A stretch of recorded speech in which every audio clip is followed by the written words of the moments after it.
घरवा से घरवा ले जात बाड़ू देव घर भगले भगले।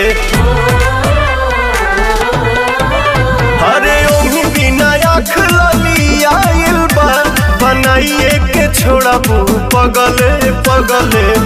रहिया में भीड़ बड़ी लगले जीजा जगले जगले गड़िया चलाई अगले बगले जीजा जगले जगले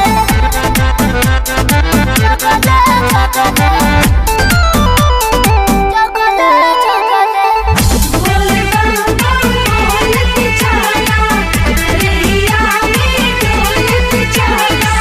लागता छोड़बू न कवनो करम बैठे में लागेला बहुते नरम। जे स्टेरिंग धारेला बुझेला उहे ड्राइवर के मन।